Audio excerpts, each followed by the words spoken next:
ಎಲ್ಲರಿಗೂ ನಮಸ್ಕಾರ. ರುಚಿ ಮನೆಗೆ ಸ್ವಾಗತ. ಯಾರೆಲ್ಲ ಈ ನನ್ನ ಯೂಟ್ಯೂಬ್ ಚಾನಲ್ನ ಸಬ್ಸ್ಕ್ರೈಬ್ ಮಾಡದೆ ನೋಡ್ತಾ ಇದ್ದೀರೋ ಪ್ಲೀಸ್ ಸಬ್ಸ್ಕ್ರೈಬ್ ಮಾಡ್ಕೊಳ್ಳಿ. ಹಾಗೆ ಒಂದು ಲೈಕ್ ಮಾಡಿ, ಶೇರ್ ಮಾಡಿ, ಕಮೆಂಟ್ ಮಾಡೋದನ್ನ ಮರಿಬೇಡಿ. ಇದು ಮಂಡೇ ವ್ಲಾಗ್.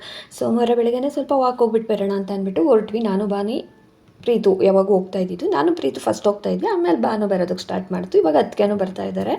ಅಂದರೆ ಸ್ವಲ್ಪ ನಾನು ಬೆಳಗ್ಗೆ ಎದ್ದು ಒಂದು 6 ಗಂಟೆಗೆಲ್ಲ ಅದಕ್ಕೆ ಬಾಗಿಲಿಗೆ ನೀರು ಹಾಕ್ತಾಯಿದ್ರು. ನಾನು ಹಾಗೆ ಹಾಲು ಕಾಯೋಕ್ಕೆ ಇಟ್ಬಿಟ್ಟು ಹಾಲು ಕಾಯಿಸ್ಬಿಟ್ಟು ಹೋಗೋಣ ಅಂತ ಅಂದ್ಬಿಟ್ಟು ಹಾಲು ಕಾಯೋದಕ್ಕೆ ಇಟ್ಟೆ.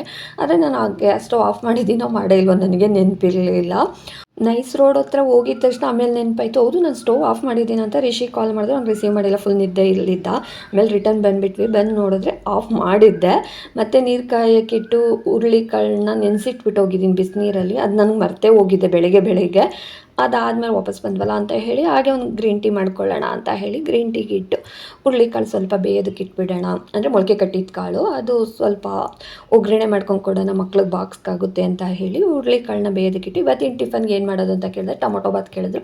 ಸ್ವಲ್ಪ ಟೊಮೊಟೊ ಬಾತ್ ಮಾಡು, ಆದರೆ ನಮಗೆ ಓಟ್ಸ್ ಬೇಕು ಟಿಫನ್ಗೆ ಅಂತ ಹೇಳಿದ್ರು ಮಕ್ಕಳು. ನಮ್ಗೆ ಟೊಮೊಟೊ ಬಾತ್ ಬೇಡ, ಬೆಳಗ್ಗೆನೇ ಮಧ್ಯಾಹ್ನ ತಿಂತೀರಿ, ಇವಾಗ ಓಟ್ಸ್ ಮಾಡ್ಕೊಂಡು ಕೊಡು ಅಂತಂದ್ರು. ಸರಿ ಅಂತ ಹೇಳಿ ಇನ್ನು ಟಿಫನ್ಗೆಗೂ ನನಗೂ ಸೋಮವಾರ ಬೇರೆ ಅಲ್ವ, ಇವತ್ತು ಕೊರಗಜ್ಜ ದೇವಸ್ಥಾನಕ್ಕೆ ಹೋಗೋಣ ಅಂತ ಅಂದ್ಕೊಂಡಿದ್ದೆ. ಹಾಗಾಗಿ ಬೆಳಗ್ಗೆನೇ ಟಿಫನ್ಗೆ ರೈಸಲ್ಲಿ ಮಾಡಿ ಇಟ್ಬಿಟ್ರೆ ಬೇಗನೆ ಕೆಲಸ ಮುಗಿಯುತ್ತಲ್ಲ. ಹಾಗಾಗಿ ಟೊಮೊಟೊ ಬಾತ್ ಅಂತೂ ಸ್ವಲ್ಪ ಬೇಗನೆ ಆಗೋಗುತ್ತೆ. ಈ ಚಿತ್ರಾನ್ನ, ಪುಳಿಯೋಗರೆ, ಟೊಮೊಟೊ ಬಾತು ಇದೆಲ್ಲ ಸ್ವಲ್ಪ ಬೇಗನೆ ಆಗುತ್ತಲ್ಲ. ಹಾಗಾಗಿ ಟೊಮೊಟೊ ಬಾತ್ ಮಾಡೋಣ ಅಂದ್ಕೊಂಡೆ. ಆಮೇಲೆ ಅದಕ್ಕೆ ಇದ್ದವರು ರುಬ್ಬಿಟ್ಟು ಮಾಡಿ ಇವತ್ತು ಟೊಮೊಟೊ ಬಾತ್ನ ಅಂತ ಹೇಳಿದ್ರು. ಯಾವಾಗಲೂ ಟೊಮೊಟೊ ಕಟ್ ಮಾಡಾಕ್ಬಿಟ್ಟು ಹಾಗೆ ಒಗ್ಗರಣೆ ಮಾಡಿಬಿಟ್ಟು ಮಾಡ್ತಾಯಿದ್ದೆ, ಶುಂಠಿ ಬೆಳ್ಳುಳ್ಳಿ ಪೇಸ್ಟ್ ಹಾಕಿ. ಆದರೆ ಇವತ್ತು ರುಬ್ಬಿಟ್ಟು ಮಾಡೋಣ ಅಂತ ಹೇಳಿ ಟೊಮೊಟೊ ಬಾತ್ನ ಟೊಮೊಟೊ ಎಲ್ಲ ರುಬ್ಬಿಟ್ಟು ಮಾಡ್ತಾಯಿದ್ದೆ. ಹಾಗೆ ಸ್ವಲ್ಪ ಮಕ್ಕಳು ಇನ್ನು ಓಟ್ಸ್ ಕೇಳಿದ್ರಲ್ಲ, ಇನ್ನು ಅವ್ರು ತಿನ್ನೋದಿಲ್ಲ. ನಾನು ಎಷ್ಟೇ ಬಲವಂತ ಮಾಡಿದ್ರು ಅವ್ರು ಕೇಳಿದ್ದು ಮಾಡಿಕೊಟ್ಟಿಲ್ಲ ಅಂದರೆ ಅವ್ರು ತಿನ್ನೋದಿಲ್ಲ, ಹಾಗೆ ಬೇಕಾದ್ರೂ ಹೊರಟೋಗ್ಬಿಡ್ತಾರೆ. ಹಾಗಾಗಿ ಸರಿ ಅಂತ ಹೇಳಿಬಿಟ್ಟು ಸ್ವಲ್ಪ ಹಾಲು ಮತ್ತು ಓಟ್ಸ್ ಎಲ್ಲ ಮಿಕ್ಸಿಗೆ ಹಾಕಿ ರುಬ್ಬಿಟ್ಟು ಓಟ್ಸ್ ಮಾಡೋಣ ಅಂತ ಅಂದ್ಬಿಟ್ಟು ಮಾಡ್ತಾಯಿದ್ದೆ. ಈ ಥರ ಮಾಡ್ಕೊಂಡು ಕೊಟ್ಟರೆ ಬಾನುಗೂ ಇಷ್ಟ, ಕುಡ್ಕೊಳ್ಳುತ್ತೆ. ಇಲ್ಲ ಅಂತಂದರೆ ಅದು ಬರೀ ಹಾಗೆ ಓಟ್ಸ್ ಮಾಡ್ಕೊಂಡು ಕೊಟ್ಟರೆ ಅದು ಅಷ್ಟೊಂದು ಇಷ್ಟಪಡಲ್ಲ. ಮತ್ತು ನಾನು ಲಾಸ್ಟ್ ಟೈಮ್ ಹೋಗಿದ್ದಾಗ ಡ್ರೈ ಫ್ರೂಟ್ಸ್ ಎಲ್ಲ ತೊಗೊಬಂದಿದ್ದಿಲ್ಲ, ಹಾಗೇ ಇತ್ತು. ಅಣ್ಣ ಮತ್ತು ಅಣ್ಣನ ಫ್ರೆಂಡ್ ಯಾರೋ ಒಬ್ಬರು ಬಂದರು. ಅವ್ರು ಕಾಫಿ ಮಾಡ್ಕೊಂಡು ಕೊಡೋಣ ಅಂತ ಹೇಳಿ ಅವ್ರು ಕಾಫಿ ಎಲ್ಲ ಮಾಡ್ಕೊಂಡು ಕೊಟ್ಟು, ಆಮೇಲೆ ಹುರುಳಿಕಾಳನ್ನ ಬೇಯಿಸಿ ಫಸ್ಟು ಶೋಧಿಸಿಟ್ಬಿಟ್ಟಿದ್ದೆ ನಾನು ಅದು. ಆಮೇಲೆ ಒಗ್ಗರಣೆ ಮಾಡ್ಕೊಳ್ಳೋಣ ಅಂತ ಹೇಳಿ ಇನ್ನು ಮಕ್ಕಳು ಬರೋಷ್ಟು ಅಂದರೆ 7:45 8 ಗಂಟೆಗೆಲ್ಲ ಅವ್ರು ಕೆಳಗಡೆ ಬಂದುಬಿಡ್ತಾರೆ ರೆಡಿಯಾಗಿ. ಅಷ್ಟರಲ್ಲಿ ಬಾಕ್ಸ್ ಎಲ್ಲ ರೆಡಿಯಾಗಿರಬೇಕಲ್ಲ. ಫಸ್ಟ್ ಅವ್ರಿಗೆ ಓಡಿಸ್ಕೊಟ್ಬಿಡೋಣ, ಅವ್ರು ತಿಂತಾ ಇರಬೇಕಾದ್ರೆ ಹಾಗೆ ಬಾಕ್ಸ್ಗಳಿಗೂ ರೆಡಿ ಮಾಡ್ಬೋದು ಅಂತ ಹೇಳಿ ಎಲ್ಲನೂ ರೆಡಿ ಮಾಡಿಟ್ಟು ಅವ್ರು ಬರೋದಕ್ಕೂ ಇನ್ನೂ ಒಂದು 5 ನಿಮಿಷ ಇದ್ದಂಗೆ ಬಿಸಿ ಇರುತ್ತಲ್ಲ ಜಾಸ್ತಿ ಆರಲಿ ಅಂತ ಹೇಳಿ ಎಲ್ಲ ರೆಡಿ ಮಾಡಿಟ್ಟಿದ್ದೆ. ಅವ್ರು ಬಂದು ಟಿಫನ್ ಎಲ್ಲ ಮಾಡೋ ಅಷ್ಟರಲ್ಲಿ ಬಾಕ್ಸ್ ರೆಡಿ ಮಾಡ್ಕೋಬೋದು ಅಂತೇಳಿ. ಸೋಮವಾರ ನಾವು ಎಷ್ಟೇ ಬೇಗ ಮಾಡ್ತೀವಿ ಅಂತಂದ್ರೂ ಸ್ವಲ್ಪ ಲೇಟಾಗಿ ಹೋಗ್ಬಿಡುತ್ತೆ. ಹಾಗಾಗಿ ಅಂದರೆ ಇವತ್ತು ಸ್ವಲ್ಪ ಬೇಗನೆ ರೆಡಿ ಆಗಿಬಿಟ್ಟಿದ್ರು. ವಾಕ್ ಹೋಗಿದ್ದು ನಾವು ಸ್ವಲ್ಪ ದೂರನೇ ಅಲ್ವಾ, ವಾಪಸ್ ಬಂದುಬಿಟ್ಟಿದ್ವಲ್ಲ. ಹಾಗೆ ವಾಕಿಂದ ಬಂದವರು ಗ್ರೀನ್ ಟೀ ಕುಡಿದು ಅವರು ಹಾಗೆ ಸ್ನಾನಕ್ಕೆ ಹೊರಟೋಗಿ ರೆಡಿ ಆಗಿದ್ದರು. ಶೂಸ್ದು ಲೇಸ್ ಎಲ್ಲ ನಮ್ಮ ಉಲ್ಟಾ ಪಲ್ಟಾ ಮಾಡಾಕ್ಬಿಟ್ಟಿತ್ತು ಅಂತ ಹೇಳಿ ಪ್ರೀತು, ಏನು ಬನಕ್ಕ ನೀನು ಈ ಥರ ಮಾಡಿದ್ಯಾ ಅಂತ ಹೇಳಿ ಎಲ್ಲ ಫಸ್ಟಿಂದ ಕಟ್ತಾ ಇನ್ನೂ ಟೈಮ್ ಐತೆ ಅಂತ ಹೇಳಿ. ಫಸ್ಟ್ ಆದರೆ ಓಲ್ವೋ ಕಂಪ್ನಿಗೆ ಹೋಗ್ಬೇಕಾದ್ರೆ ಸ್ವಲ್ಪ ಬೇಗನೆ ಹೋಗಬೇಕಾಗಿತ್ತು. ಇವಾಗೇನಿಲ್ಲ, ಮನೆ ಹತ್ರನೇ ಬಸ್ ಬರುತ್ತಲ್ಲ, ಕಂಪ್ನಿದೇ ಬಸ್ ಬರುತ್ತೆ. ಹಾಗಾಗಿ ಸ್ವಲ್ಪ ಅಂದರೆ ಮನೆ ಹತ್ರ ಅಲ್ಲ, ಮೇನ್ ರೋಡಿಗೆ ಬರುತ್ತೆ, ಒಂದು 3 ಕಿಲೋಮೀಟ್ರು ಡ್ರಾಪ್ ಮಾಡಬೇಕು. ಅಲ್ಲಿ ಒಂದು 5 ನಿಮಿಷ ಇದ್ದಂಗೆ ಮನೆ ಬಿಟ್ಟರು ಸ್ವಲ್ಪ ಬೇಗನೆ ಹೋಗ್ಬೋದಲ್ಲ. ಹಾಗಾಗಿ ರಿಷಿನೂ ಪ್ರೀತು ಇವ್ರು ಶೂಸ್ಗೆಲ್ಲ ಲೇಸ್ ಹಾಕ್ಕೊಂಡು ಕೂತಿದ್ರು ಮಾತಾಡಿಕೊಂಡು. ನಮ್ಮ ಮನೆ ಹತ್ರ ನಾಯಿಗಳ ಕಾಟ ಬೇರೆ ಸಿಕ್ಕಾಪಟ್ಟೆ ಇದೆಯಲ್ಲ, ಅದ್ರಲ್ಲಿ ರಾಣಿ ನಾಯಿ, ಅದ್ರ ಮಕ್ಳುಗಳೇ ಇಲ್ಲಿರೋದೆಲ್ಲ. ಅಣ್ಣನೂ ಅದಕ್ಕೇನು ಹೀಗೆ ಏನೋ ಮಾತಾಡ್ತಾ ಇದ್ದರು. ಬಾನೂ ಟಿಫನ್ ಮುಗಿಸ್ತಾ ಇತ್ತು. ಅಂದರೆ ಇಬ್ಬರೂ ಹಿಂದೆ ಮುಂದೆನೇ ಹೋಗ್ತಾರೆ. ಒಂದೊಂದು ಸಾರಿ ಪ್ರೀತು ನಮ್ಮ ಬಾನುನೇ ಡ್ರಾಪ್ ಮಾಡಿಬಿಟ್ಟು ಹೋಗುತ್ತೆ. ಪ್ರೀತು ಹೋಗೋ ಟೈಮ್ ಕರೆಕ್ಟಾಗಿ ಬಾನು ಏನಾದರೂ ರೆಡಿ ಆಗಿದ್ದರೆ ಹಾಗೆ ಡ್ರಾಪ್ ಮಾಡಿಬಿಟ್ಟು ಹೋಗುತ್ತೆ. ಇಲ್ಲ ಅಂತಂದರೆ ಪ್ರೀತುನ ಅಣ್ಣ ಆಗಲಿ ಇಲ್ಲ ರಿಷಿ ಆಗಲಿ ಅವರು ಡ್ರಾಪ್ ಮಾಡೋದು. ನಮ್ಮ ಚಿನ್ನಿ ಪಾಪು ಇದ್ನಲ್ಲ, ನಮ್ಮ ಚಿನ್ನಿ ಪಾಪು ಮರಿನಲ್ಲಿ ಇವರಮ್ಮ ಅಂದರೆ ಈ ರಾಣಿ ಅಂತ ನಾವಿಟ್ಟಿರೋ ಹೆಸರು ಇವ್ರ ಅಮ್ಮನಿಗೆ. ಅದು ಅವಾಗ ಇಲ್ಲಿ ನಮ್ಮ ಮನೆ ಹತ್ರ ಬರ್ತಾ ಇದ್ದಿದ್ದು ಮರಿ. ಅದು ಇವಾಗ ಇದು ದೊಡ್ಡದಾಗೈತೆ.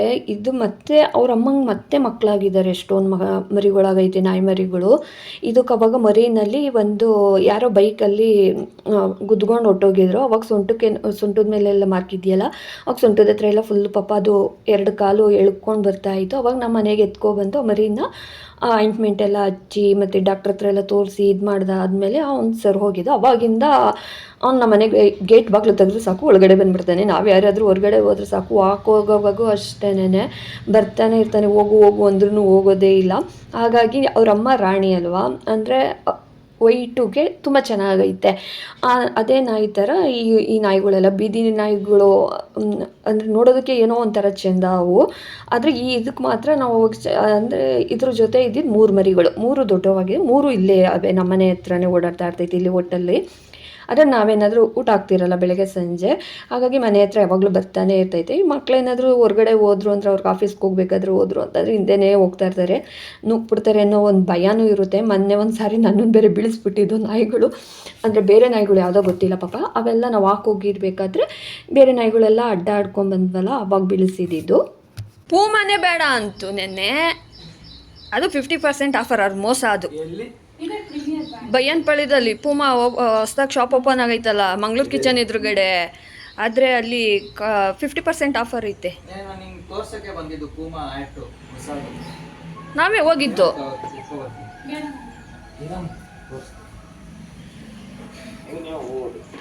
ಇವತ್ತು ಸಂಜೆ. ಹಾಂ ಬಂದ, ಮಾತಾಡ್ಸಿದ್ರೆ ಸಾಕು ಹತ್ರ ಬರ್ತಾನೆ.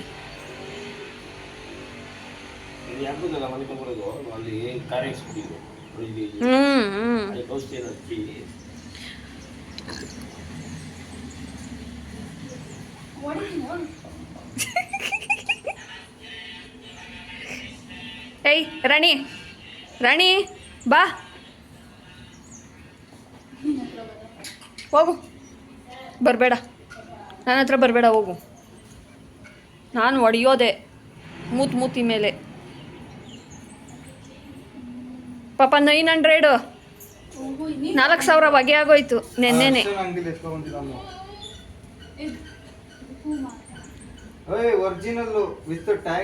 ಟ್ಯಾಗ್ ಎಲ್ಲ ಇತ್ತು, ನಾವು ಅದನ್ನ ನೋಡಿನೇ.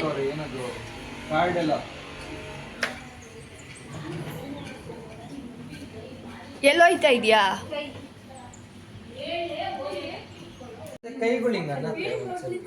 ಹಾಸನ್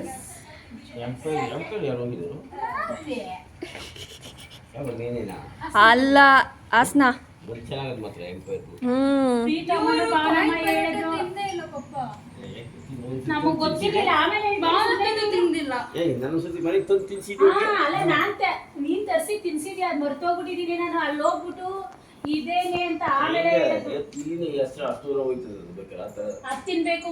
ಆಮೇಲೆ ಹೇಳಿದ್ದು ಪ್ರೀತು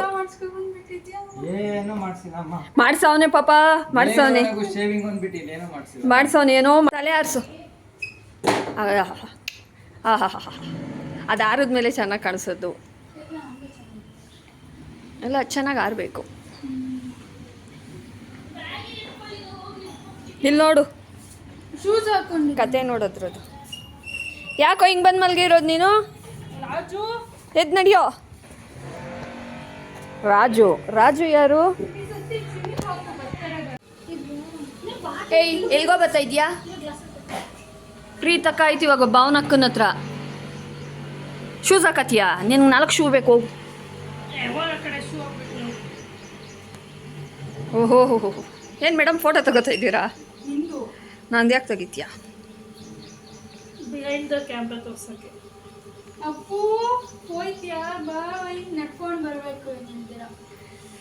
ಏನು ಅದೇನೋ ಹೇಳ್ತಾರೆ ಗಾದೆ. ನೋವಿದ್ರೆ ಸಾಯಂಕಾಲ ಹೋಗಿ ಒಂದು ಇಂಜೆಕ್ಷನ್ ಹಾಕ್ಸ್ಕೊ. ಬಿಡಲ್ಲ ಆಸ್ಪತ್ರೆ ಹೋಗಿ. ನಿಮ್ಮ ಅಕ್ಕನ 3 ದಿನ ಟ್ರೈ ಮಾಡಿದ್ದು ಬಿಡ್ಲಿಲ್ಲ. ಪಪ್ಪ ವೇಟ್ ಮಾಡ್ತೈತೆ. ನಿಂತರನೇ ಪಪ್ಪ. ಅದೇ ಹೋಗು. ಅದೇ ಕತ್ತು. ನನಗೆ ಭುಜ ನೋವು ಬಂದಿತ್ತು ಆಕ್ಚುಲಿ, ಕತ್ತಲ್ಲ. ನಿನ್ ಭುಜನೇ ಕತ್ತ? ನನಗೆ ಏನಿಲ್ಲ ಇವಾಗ. ಹಾ ಸ್ಟ್ರಾಂಗು. ಬಾಯ್. ಭಾನು, ಪ್ರೀತು, ರಿಷಿ ಇವ್ರು 3 ಹುಟ್ಟಿದಾದ್ಮೇಲೆ ನಮಗೆ ಏನು ಕೆಲಸ, ಮನೆ ಕೆಲಸ ಸ್ಟಾರ್ಟ್ ಮಾಡಬೇಕು. ಅಂದರೆ ವಾರ ಅಲ್ವಾ ಇವತ್ತು, ಸೋಮವಾರ ಬೇರೆ ಪೂಜೆ ಎಲ್ಲ ಮಾಡಬೇಕಾಗಿತ್ತಲ್ಲ. ಹಾಗಾಗಿ ಅದಕ್ಕೆ ಎಲ್ಲ ಮನೆ ಕ್ಲೀನ್ ಮಾಡ್ಕೊಳ್ಳೋದಕ್ಕೆ ಅಂತಂದ್ಬಿಟ್ಟು ಅವ್ರು ಹೋದರು. ನಾನೇನು ಅಡುಗೆ ಮನೆ ಕ್ಲೀನ್ ಮಾಡಿ ಅಡುಗೆ ಮನೆ ಕೆಲಸ ಮುಗ್ದಿದ್ದಾದಮೇಲೆ ಇನ್ನು ಸ್ನಾನ, ಪೂಜೆ. ನಾಳೆ ಅಮಾವಾಸ್ಯೆ ಇದೆಯಲ್ವಾ, ಅಮಾವಾಸ್ಯೆಗೆಲ್ಲ ಇನ್ನು ದೇವ್ರ ಮನೆ ಇವತ್ತೇ ಕ್ಲೀನ್ ಮಾಡೋಣ, ಪೂಜೆ ಸಾಮಾನೆಲ್ಲ ತೊಳಿಬೇಕಾಗಿತ್ತು. ಮತ್ತು ನಾನು ಇದು ಮನಿ ಪ್ಲಾಂಟ್ ಇತ್ತಲ್ಲ, ಇದಂತೂ ನಾವು ಫಿಲ್ಟ್ರ್ ನೀರಲ್ಲಿ ಹಾಕಿ ತೊಳೆದು ಇಟ್ಟರೆ, ಫಿಲ್ಟ್ರ್ ನೀರಲ್ಲೇ ಇಟ್ಟರೆ ತುಂಬಾ ಚೆನ್ನಾಗಿ ಬರುತ್ತೆ ಗಿಡ ಅಂತೂ. ನಾನು 1 ತಿಂಗಳು 1.5 ತಿಂಗಳಾಯಿತು ತುಂಬ ಚೆನ್ನಾಗಿ ಬಂದುಬಿಟ್ಟೈತೆ. ಈ ನಾಯಿ ಮರಿ ನೋಡಿದ್ರೆ ಅಣ್ಣನ ಶೂಸು ಮತ್ತು ಸಾಕ್ಸ್ ಎತ್ಕೊಂಡು ಓಡಿ ಬಂದಿದೆ. ರಿಷಿ ಸ್ಲಿಪ್ಪರ್ ಅಂತೂ ಒಂದು ಫುಲ್ಲು ಕಚ್ಚಾಕ್ಬಿಟ್ಟಿದ್ದು ಎಲ್ಲ ಸೇರಿ. ಅದಕ್ಕೆ ಗೇಟ್ ತೆಗಿಯೋದಕ್ಕೆ ಬೇಜಾರು ಬಂದು ಅಂತಂದ್ರೆ ಈ ಥರ ಮಾಡ್ತಾವಲ್ಲ ಅಂತ ಹೇಳಿ. ಆಮೇಲೆ ಸ್ನಾನ ಎಲ್ಲ ಮಾಡಿ ಬಂದು ಇನ್ನು ದೇವ್ರ ಮನೆ ಎಲ್ಲ ಪೂಜೆ ಸಾಮಾನೆಲ್ಲ ತೆಗೆದು ಇನ್ನು ದೇವ್ರ ಮನೆ ಫುಲ್ಲು ಎಲ್ಲ ತೊಳಿಬೇಕಾಗಿತ್ತು. ಎಲ್ಲ ಒರೆಸೋಣ ಅಂತ ಹೇಳಿ ಫಸ್ಟು ಪೂಜೆ ಸಾಮಾನೆಲ್ಲ ಅದಕ್ಕೆ ಬಂದು ನಾನು ಪೂಜೆ ಸಾಮಾನು ತೊಳೆದುಕೊಡ್ತೀನಿ, ನೀನು ದೇವ್ರ ಮನೆಯೆಲ್ಲ ಕ್ಲೀನ್ ಮಾಡ್ಕೊಂಡು ಅರ್ಶಿನ ಕುಂಕುಮ ಎಲ್ಲ ಇಟ್ಕೊ ಅಂತ ಹೇಳಿದ್ರು. ಸರಿ ಅಂತ ಹೇಳಿ ಅಣ್ಣ ಬೇರೆ ನೇಪಾಳಕ್ಕೆ ಹೋಗಿದ್ದಾಗ ಅದು ರುದ್ರಾಕ್ಷಿ ಥರ ದಪ್ಪ ದಪ್ಪ ತೊಗೊಬಂದಿದ್ರು. ಅದು ಏನಕ್ಕೆ ಹಾಕಬೇಕು ಅನ್ನೋದೇ ನಂಗೆ ಗೊತ್ತಿಲ್ಲ. ಅದು ನಾನು ಸುಮ್ಮನೆ ಅದಕ್ಕೆ ಮಂಜುನಾಥ ಸ್ವಾಮಿ ಫೋಟೋಕ್ಕೆ ಹಾಕಿತ್ತು. ನಾನು ಅದನ್ನು ಶಿವ ಪಾರ್ವತಿ ಫೋಟೋಕ್ಕೆ ಹಾಕ್ತೆ. ನಾನು ಫಸ್ಟೇ ಒಂದು ಕಾಶಿಯಿಂದ ತಂದಿದ್ದಿದ್ದು ಅದು ರುದ್ರಾಕ್ಷಿ ಹಾಕ್ಬಿಟ್ಟಿದ್ದೆ ಮಂಜುನಾಥ ಸ್ವಾಮಿಗೆ. ಅದಕ್ಕೆ ಇದನ್ನು ಇದಕ್ಕೆ ಹಾಕ್ತೆ. ಆಮೇಲೆ ಬೇಡ ಅಂತ ಹೇಳಿ ಅದಕ್ಕೆ ಬೇಡ ಅದಕ್ಕೆ ಹಾಕ್ಬಿಡು ಮಂಜುನಾಥನಿಗೆ ಅಂತಂದ್ರೆ ಸರಿ ಅಂತ ಅಂದ್ಬಿಟ್ಟು ಅದಕ್ಕೆ ಇನ್ನೂ ಪೂಜೆ ಸಾಮಾನು ತೊಳೆದಿರಲಿಲ್ಲ. ನಾನು ಹೀಗೆ ನೋಡ್ತಾ ಇರ್ಬೇಕಾದ್ರೆ ರೀಲ್ಸಲ್ಲಿ ಕೊರಗಜ್ಜನ ದೇವಸ್ಥಾನ ನಮ್ಮ ಮನೆಯಿಂದ ಒಂದು 5 ಕಿಲೋಮೀಟ್ರಲ್ಲಿ ಇತ್ತು. ಅದಕ್ಕೆ ರಿಷಿನ ಕೇಳಿದೆ ಹೋಗ್ಬಿಟ್ಟು ಬರೋಣ ಅಂತ. ಅದಕ್ಕೇನು ಹೋಗ್ಬಿಟ್ಟು ಬರೋಗು ನಾನು ಅಷ್ಟರಲ್ಲಿ ಪೂಜೆ ಸಾಮಾನೆಲ್ಲ ತೊಳೆದಿರ್ತೀನಿ, ಹೇಗೂ ಹತ್ರ ಇದೆಯಲ್ವಾ ಇವತ್ತು ನೀನು ನೋಡ್ಕೊಬಾ, ನೆಕ್ಸ್ಟ್ ಟೈಮ್ ನಾವು ಹೋಗೋಣ ಅಂತ ಹೇಳಿದ್ರು. ಸರಿ ಅಂತ ಅಂದ್ಬಿಟ್ಟು ಇಲ್ಲಿ 100 ಫೀಟ್ ರೋಡಲ್ಲಿ ಬನಶಂಕರಿ 6 ಸ್ಟೇಜು 100 ಫೀಟ್ ರೋಡಲ್ಲೇ ಸ್ವಲ್ಪ ಮುಂದೆಗಡೆ ಹೋಗಬೇಕು. ಅಂದರೆ 80 ಫೀಟ್ ರೋಡ್ಗೆ ಹೋಗಬೇಕು. ರಾಜರಾಜೇಶ್ವರಿಗೆ ಹೋಗ್ತೀವಲ್ಲ ಅಲ್ಲಿ ಹೋಗಬೇಕು. ಅಂದರೆ ಅಲ್ಲಿಂದ ಸ್ವಲ್ಪ ಮುಂದಕ್ಕೆ ಚನ್ನಸಂದ್ರದ ಹತ್ರ ಅಂದರೆ ನೈಸ್ ರೋಡ್ ಫಸ್ಟ್ ಬ್ರಿಡ್ಜ್ ಬರುತ್ತಲ್ಲ, ನಾವಿವಾಗ 80 ಫೀಟ್ ರೋಡು ಮತ್ತು 100 ಫೀಟ್ ರೋಡು ಚನ್ನಸಂದ್ರ ಇದು ಬನಶಂಕರಿ 6 ಸ್ಟೇಜ್ ಬರ್ತೀವಲ್ಲ ಅಲ್ಲೇನೇ ಸ್ವಲ್ಪ ಮುಂದಕ್ಕೆ ಹೋದರೆ ಅಲ್ಲಿ ಒಂದು ಫಾರ್ಮ್ ಹೌಸ್ ಥರ ಐತೆ. ಅಂದರೆ ಗಿಡಗಳ್ದೆಲ್ಲನೂ ನಾನು ಅಲ್ಲೇ ಆಗಲೇ ಲಾಸ್ಟ್ ಟೈಮ್ ನಾನು ಹೋಗಿದ್ದಾಗ ಅಲ್ಲಿ ಗಿಡಗಳೆಲ್ಲ ತೊಗೊಬರಕ್ಕೆ ಹೋಗಿದ್ದೆ. ಆದರೆ ಅಲ್ಲೇ ಇರೋದು ಕೊರಗಜ್ಜನ ದೇವಸ್ಥಾನ ಅನ್ನೋದು ನನಗೆ ಗೊತ್ತಿರಲಿಲ್ಲ. ನಾನು ಸ್ವಲ್ಪ ಮುಂದೆಗಡೆ ಹೊರಟೋಗಿದ್ವಿ. ಆಮೇಲೆ ರಿಟರ್ನ್ ಬಂದು ಲೊಕೇಶನ್ ಆನ್ ಮಾಡ್ಕೊಂಡು ಹೋದೋದಕ್ಕೆ ನಾವು ಗಿಡಗಳು ತೊಗೊಬರೋದಕ್ಕೆಲ್ಲ ಹೋಗಿದ್ದು ಅಲ್ಲೇ ಇರೋದು ದೇವಸ್ಥಾನ ಅಂತ. ಒಂದು ಸ್ವಲ್ಪ ಮುಂದಕ್ಕೆ ಹೋದರೆ ಒಂದು 500 ಮೀಟ್ರಲ್ಲೇ ಇದೆ ದೇವಸ್ಥಾನ. ನಂಗೆ ಗೊತ್ತೇ ಇರಲಿಲ್ಲ ಇಷ್ಟು ಹತ್ರ ಕೊರಗಜ್ಜನ ದೇವಸ್ಥಾನ ಇದೆ ಅಂತಲೇ ನಂಗೆ ಗೊತ್ತಿರಲಿಲ್ಲ. ತುಂಬ ದಿವಸದಿಂದ ಅಂದ್ಕೊಳ್ತಾನೆ ಇದೆ. ಅದು ಬೇರೆ ನಂಗೆ ಕೊರಗಜ್ಜನಿಗೆ ಅರ್ಕೆ ಬೇರೆ ಮಾಡ್ಕೊಂಡಿದ್ದೆ, ಅದು ಬೆಳ್ಳಿದು ಕಣ್ಣೆಲ್ಲ ತಂದು ಕೊಡ್ತೀನಿ ಅಂತ ಹೇಳಿ. ಇವಾಗ ನಾನು ಅರ್ಕೆ ತೀರ್ತು ಅಂತ ಹೇಳ್ತಾ ಇದ್ದೀನಿ ಅಷ್ಟೇನೇ, ಇಲ್ಲಾಂದರೆ ಹೇಳ್ತಾ ಇರಲಿಲ್ಲ. ಅರ್ಕೆ ಮುಗಿಯೋ ತನಕ ನಾವೇನು ಅರ್ಕೆ ಹೊತ್ಕೊಂಡಿದ್ವಿ ಎಂತ ಕೂತ್ಕೊಂಡು ಅವೆಲ್ಲ ಹೇಳ್ಬಾರ್ದಲ್ಲ. ಇದು ಫಸ್ಟ್ ಬ್ರಿಡ್ಜು.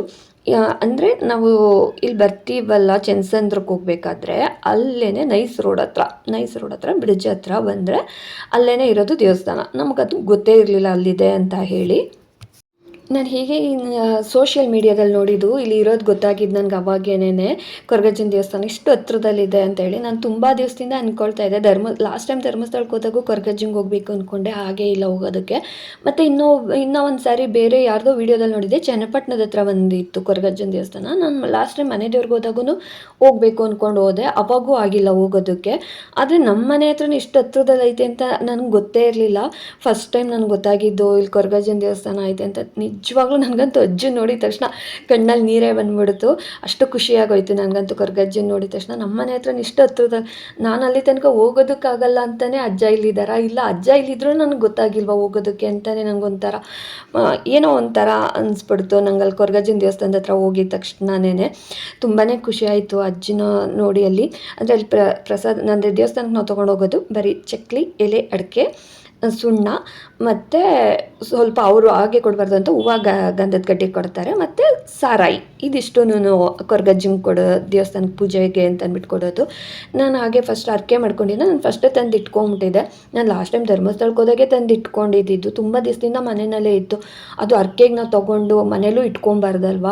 ಅರ್ಕೆ ತೀರಿಸಿಲ್ಲ ಅಂದರೆ ನಮಗೂ ನಾವು ಮಾಡೋ ಕೆಲಸನೂ ಯಾವುದೂ ಆಗೋದಿಲ್ಲ ಅಂತಲೇ ಅನಿಸುತ್ತೆ. ಹಾಗಾಗಿ ನನಗೆ ಕೊರಗಜ್ಜನ ದೇವಸ್ಥಾನಕ್ಕೆ ಹೋಗಬೇಕು, ಅರ್ಕೆಗೆ ತೀರಿಸ್ಬೇಕು ಅನ್ನೋದೊಂದಿತ್ತು. ಆದರೆ ಯಾವಾಗ ಹೋಗ್ತೀನಿ ಅಂತ ಯಾವಾಗಲೂ ಅಂದ್ಕೊಳ್ತಾ ಇದ್ದೆ. ನಂಗೆ ಕೊರಗಜ್ಜ ಅನ್ನೋದು ಗೊತ್ತಾಗಿದೆ ನನಗೆ ಯೂಟ್ಯೂಬಲ್ಲಿ ನಾನು ವೀಡಿಯೋ ಸ್ಟಾರ್ಟ್ ಮಾಡಿದಾಗ. ಅಂದರೆ ನಾನು ಯೂಟ್ಯೂಬ್ ಮಾಡಿದ್ಮೇಲೆ ನಂಗೆ ಕೊರಗಜ್ಜ ಅನ್ನೋ ಒಂದು ದೇವರಿದೆ ಅಂತ ಗೊತ್ತಾಗಿದೆ. ನನಗೆ ನಿಜ ನಂಗೆ ಗೊತ್ತಾಗಿದೆ ಕೊರಗಜ್ಜ ಅನ್ನೋದು ಒಂದು ದೇವರಿದೆ ಅಂತ ನಂಗೆ ಗೊತ್ತಾಗಿದೆ ನಾನು ಯೂಟ್ಯೂಬ್ ಸ್ಟಾರ್ಟ್ ಮಾಡಿದ್ಮೇಲೆ.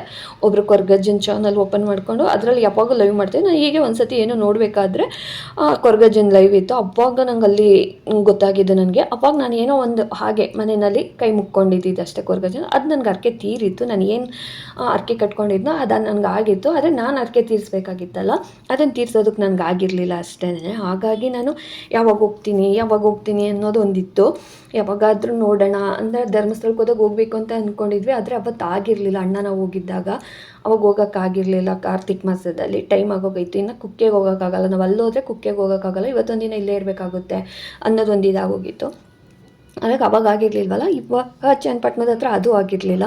ಇವಾಗ ನನಗೆ ಎಷ್ಟು ಖುಷಿ ಆಯ್ತೈತೆ ಅಂತಂದರೆ, ಇಲ್ಲಿ ನಮ್ಮ ಮನೆಯಿಂದ ಒಂದು 5 ಕಿಲೋಮೀಟ್ರ್ ಅಷ್ಟೇ ಅಂತ ಹೇಳ್ಬೋದು ಕೊರಗಜ್ಜನ ದೇವಸ್ಥಾನ. ಎಷ್ಟು ಹತ್ರದಲ್ಲಿ ಇದೆಯಲ್ಲ, ಏನೋ ಒಂಥರ ಖುಷಿಯಾಗೋಯ್ತು ನನಗಂತೂ ಅಜ್ಜನ ನೋಡಿದ ತಕ್ಷಣ. ಅಲ್ಲಿ ದೇವಸ್ಥಾನದಲ್ಲಿ ಅಂದರೆ ಅಲ್ಲಿ ಟೈಮಿಂಗ್ಸು ಯಾವಾಗೂ ಪೂಜೆ ಇಲ್ಲ. 1 ಅವರ್ ಬೆಳಿಗ್ಗೆ ಮಧ್ಯಾಹ್ನ 1 ಗಂಟೆ ತನಕ. ಇವಾಗ 9 ಗಂಟೆಗೆ ಪೂಜೆ ಆಯಿತು ಅಂದರೆ ಮತ್ತೆ 10 ಗಂಟೆಗೆ ಪೂಜೆ ಆದರೆ 11 ಗಂಟೆಗೆ, ಈ ಥರ ಅಂತೆ ಪೂಜೆ. ನನಗೂ ಗೊತ್ತಿರಲಿಲ್ಲ. ನಾವು 10:30ಕ್ಕೆಲ್ಲ ಹೊರಟೋಗಿದ್ವಿ, 10:30ಗೆ ಹೋದ್ವಿ ನಾವಲ್ಲಿ. ಅವರು ಪೂಜೆ ಕೇಳಿದ್ರಿ, ಅವ್ರು ಅವಾಗ ಹಂಗಂತ ಹೇಳಿದ್ರು, ಇಲ್ಲಮ್ಮ 11 ಗಂಟೆಗೆ ಪೂಜೆ ಅಂತ ಹೇಳಿದ್ರು. ನಾವು ಯಾಕೆ 11 ಗಂಟೆಗೆ ಅಂತೀರ ಅಂದರೆ, ಇಲ್ಲ ಅದೇ ಥರ ಅಜ್ಜಂಗೆ ನಾವು ಪೂಜೆ ಮಾಡೋದು 11 ಗಂಟೆ ಬಿಟ್ಟರೆ 12 ಬಿಟ್ಟರೆ 1 ಲಾಸ್ಟು. ಮತ್ತು ಇನ್ನು ಸಂಜೆ 4ರಿಂದ 6, ಸಾಯಂಕಾಲ 4 ಗಂಟೆಯಿಂದ 6 ಗಂಟೆ ತನಕ ಒಂದು ಪೂಜೆ ಐತೆ. ಇನ್ನು ಅದು ಬಿಟ್ಟರೆ ನಾಳೆ ಬೆಳಗ್ಗೆನೇ ರಾತ್ರಿ ಹೊತ್ತು ಪೂಜೆ ಇಲ್ಲ ಅಂತ ಹೇಳಿದ್ರು. ಅಂದರೆ ನಾನು ಫಸ್ಟ್ ಟೈಮ್ ಹೋಗಿದ್ದಿದ್ದಲ್ಲ, ಎಲ್ಲ ಕೇಳಿಕೊಂಡು ಆಮೇಲೆ ನಾವು ಯಾವಾಗಾದರೂ ಮಧ್ಯದಲ್ಲಿ ಒಂದು ಸಾರಿ ಹೊರಟೋದ್ರೆ, ಇಲ್ಲ ಸಂಜೆ ಟೈಮ್ ಏನಾದರೂ ನಾವು 5 ಗಂಟೆ 6 ಗಂಟೆಗೆ ಮನೆ ಬಿಡ್ತೀವಿ, ಮನೆಗೆ ಹತ್ರ ಇದೆಲ್ಲ ಹೋಗಬೇಕು ಅಂದರೆ ಅಂತ ಡೌಟ್ ಮೇಲೆ ಕೇಳ್ಕೊಂಡಿದ್ದು ಅವ್ರನ್ನ. ಅವಾಗ ಅವ್ರು ಹಂಗಂತ ಹೇಳಿದ್ರು, ಇಲ್ಲ ಈ ಥರ ಅಜ್ಜನ ಪೂಜೆ ಇರೋದೇ ಸಂಜೆ ಟೈಮು, ಹಾಗಾಗಿ ಯಾವಾಗೂ ಅಷ್ಟೇ ಬೆಳಗ್ಗೆಯಿಂದ ಮಧ್ಯಾಹ್ನ 1 ಗಂಟೆ ತನಕ ಇರುತ್ತೆ, ಮತ್ತು 4ರಿಂದ 6 ಗಂಟೆ ತನಕ ಇರುತ್ತೆ ಅಂತ. ಮತ್ತು ಅವ್ರು ಯಾರೋ ಒಬ್ಬರು ಕೋಳ ಯಾವಾಗ ನಡೆಯುತ್ತೆ ಅದನ್ನು ನಡೆಸ್ತೀರಾ ಅಂತೆಲ್ಲ ಕೇಳ್ತಾಯಿದ್ರು. ಮಾರ್ಚ್ ತಿಂಗಳಲ್ಲಿ ಮಾತ್ರ ನಡೆಯೋದು. ಈ ಮಾರ್ಚ್ ನಡೀತು ಅಂದರೆ ನೆಕ್ಸ್ಟ್ ಮಾರ್ಚು. ಇಲ್ಲ ಯಾರಾದರೂ ಒಬ್ಬರು ನಾವು ಕೋಳ ಮಾಡಿಸ್ತೀವಿ, ಅದು ಪೂಜೆ ಮಾಡಿಸ್ತೀವಿ ಅಂತಂದರೆ ಮಾಡಿಸ್ಬೋದು. ಅದಕ್ಕೆ 2,500 ಆಗುತ್ತೆ. ಇಲ್ಲ ಎಲ್ಲರೂ ಸೇರಿ ನಾವು ಮಾಡಿಸ್ತೀವಿ ಅಂತಂದರೆ, ಎಲ್ಲರೂ ಸ್ವಲ್ಪ ಸ್ವಲ್ಪ ದುಡ್ಡು ಅಂತ ಹಾಕಿ ಮಾಡಿಸ್ತೀವಿ ಅಂತಂದರೆ ಆ ಥರನೂ ಮಾಡಿಸ್ಬೋದು. ಇಲ್ಲ ಒಬ್ಬರೇ ಮಾಡಿಸ್ತೀವಿ ಅಂದ್ರೂ ಮಾಡಿಸ್ಬೋದು ಅಂತೆಲ್ಲ ಹೇಳ್ತಾಯಿದ್ರು. ಅಂದರೆ ಅಜ್ಜನ ಹತ್ರ ಅವ್ರು ಪ್ರತಿಯೊಂದು ಇದು ಮಾಡಿ ಅಜ್ಜ ಅಂತ ಇರ್ಬೇಕಾದ್ರೆ ನಾನು ಏನು ಹಿಂಗೆ ಹೇಳ್ತಾ ಇದ್ದಾರಲ್ಲ ಅಂದರೆ ನಂಗೆ ಗೊತ್ತಾಗಿಲ್ಲ. ಫಸ್ಟ್ ಟೈಮ್ ಅಲ್ಲ ನಾನು ಹೋಗಿದ್ದಿದ್ದು, ಹಾಗಾಗಿ ನಂಗೆ ಅಷ್ಟು ಗೊತ್ತಾಗಿರಲಿಲ್ಲ. ಆಮೇಲೆ ಅವರು ಅಲ್ಲಿ ಪೂಜೆ ಮಾಡ್ತಾಯಿದ್ದಾಗ ನಾವು ಹೂವು ಅಂತೂ ಎಷ್ಟು ಹೂವು ಕೊಡ್ತು ಅಂತಂದರೆ, ನಿಜವಾಗ್ಲೂ ನನಗೆ ಪ್ರತಿ ಸತಿನೂ ಅಲ್ಲಿ ಹೂವು ಕೊಡ್ತಾ ಇರಬೇಕಾದ್ರೆ ಅವಾಗ ನಂಗೆ ಕಣ್ಣಲ್ಲಿ ನೀರೇ ಬರ್ತಾಯಿತ್ತು, ಮೈಯೆಲ್ಲ ಒಂಥರ ಜುಮ್ಮಂತಾಯಿತು. ಅಷ್ಟು ಖುಷಿ ಅಂತೂ ಆಗೋಯಿತು ನನಗೆ ಇವತ್ತು ಅಜ್ಜನ ನೋಡಿದ್ದು, ಸಿಕ್ಕಾಪಟ್ಟೆ ಖುಷಿ ಆಯಿತು.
ಮತ್ತು ವಾರ್ಷಿಕ ಕೋಲ ಅಂತ ವರ್ಷಕ್ಕೊಂದಿರ್ತದೆ, ಮತ್ತೆ ನೆಕ್ಸ್ಟ್ ಮಾರ್ಚಲ್ಲಿ ಆಗುತ್ತೆ.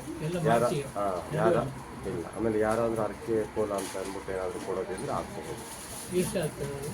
ಅದೊಂದು 2.5-3 ಆಗುತ್ತೆ. ಅಂದ್ರೆ ಅಲ್ಲಿಂದ ಇರ್ತೀವಿ ಅಂದರೆ 10 ಜನ ಸೇರಿ ಹಾಕಿದ್ರೆ ಹಂಗೂ ಮಾಡ್ಬೋದು. ಸೇರಿ ಎಲ್ಲವನ್ನ 5-5 10 ಈ ಥರ ಹಾಕಿದ್ರು ಮಾಡ್ಬೋದು, ಇಲ್ಲ ಒಬ್ಬರು ಮಾಡ್ಬೋದು, ಅವ್ರವ್ರ ಅನುಕೂಲ. ಅಂದರೆ ಅದು ಅರ್ಕೆ ಇರಬೇಕು, ಸುಮ್ಮನೆ ಮಾಡಬಾರ್ದು. ಕೊರಗಜ್ಜನ ದರ್ಶನ ಅಂತೂ ತುಂಬಾ ಚೆನ್ನಾಗಾಯಿತು, ತುಂಬಾ ಖುಷಿ ಆಯಿತು. ನನಗೇನೋ ಒಂಥರ ನೆಮ್ಮದಿ ಅಂತ ಅನಿಸ್ತು. ನಾವು ಪ್ರಸಾದ ಎಲ್ಲ ತೊಗೊಂಡು, ಅದೇ ಬರೀ ಚಕ್ಲಿನೇ ಅಲ್ವಾ, ಪ್ರಸಾದ ಕೊಡೋದು ಬರೀ ಚಕ್ಲಿನೇ, ತೀರ್ಥ ಪ್ರಸಾದ ಎಲ್ಲ ತೊಗೊಂಡು ನಾವಿನ್ನು ಹೊರಡೋಣ ಅಂತಂದು ಬಂದ್ವಿ. ಇಲ್ಲಿಗೆ ಇವತ್ತಿನ ವ್ಲಾಗ್.